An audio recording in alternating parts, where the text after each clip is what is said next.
Nous sommes donc de retour dans cette édition du 5 octobre et il est l'heure désormais de retrouver Bernard Prats d'Esclos et ses Market Movers. Bonjour Bernard. Bonjour. Bonjour, merci Bernard d'être avec nous ce matin. Vous êtes trader pour compte propre et auteur du livre. Alors, quel est le titre de ce... Stratégie de marché. Stratégie de marché, voilà, et vous étiez avec nous il y a peu pour nous donner les clés du succès en trading.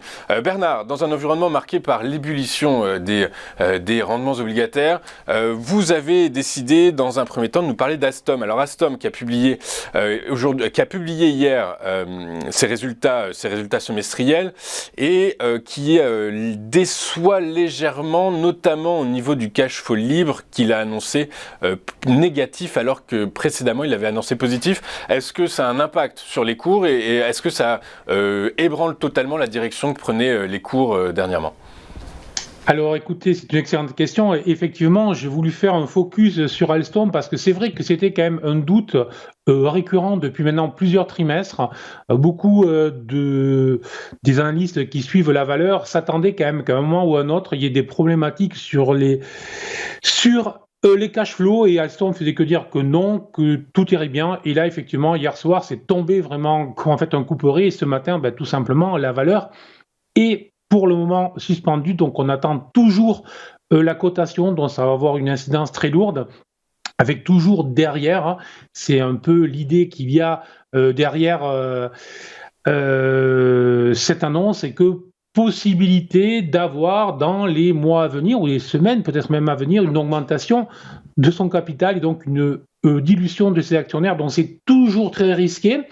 Et là, de manière claire, on avait quand même une action qui avait fortement rebondi entre son point bas à 16, qui était venu chercher une zone de résistance sur les 28,15 et 28,39, et qui, depuis ce niveau-là, était en train de se replier. C'est là où on voit la force de la méthode que j'utilise, qui est essentiellement visuelle. Vous la mettez en fait à l'écran. C'est que depuis que la valeur était venue tester la zone des 25-26 euros, il fallait rester à l'écart. Hier soir, on était sur les 21,5, donc vous voyez une forte baisse déjà, et donc on attend désormais l'ouverture du cours, mais probablement une baisse plus que significative, probablement sous les 20 euros.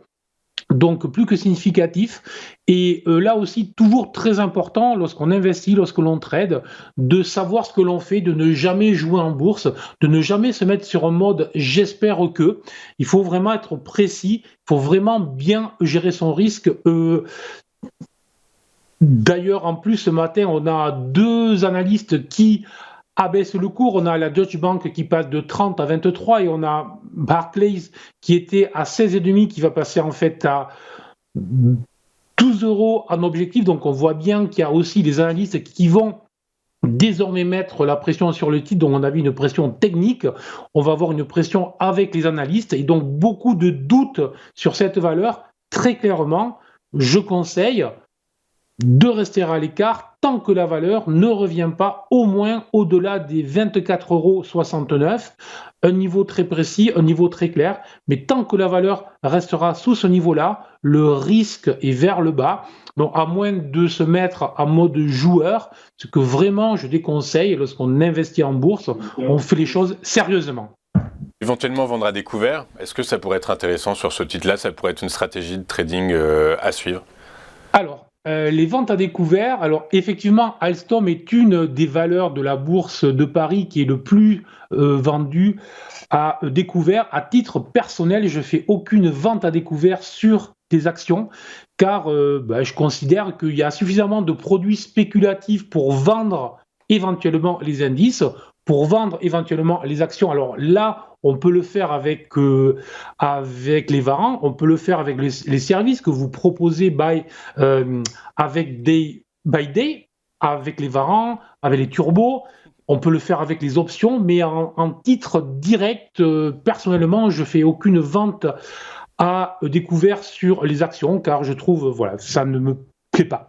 Ok, très clair. Et ce même si, avec justesse, et avec justesse et avec le nez creux, vous nous dites que potentiellement, cette annonce de cash flow libre négatif, hein, quasiment 1 milliard d'euros. La fourchette va jusqu'à presque 1 milliard, moins 750 millions d'euros, va nécessiter très certainement une augmentation de capital. Du coup, par la force des choses, vous nous avez très bien expliqué le raisonnement dilutif qui s'en accompagne. Du coup, par la force des choses, on a quand même une pression extrêmement à la baisse. La vente à découvert, vous nous dites qu'il y a des produits qui existent, mais c'est pas ce que vous... En tout cas, c'est pas ce que vous conseillez d'une certaine façon, si je puis dire.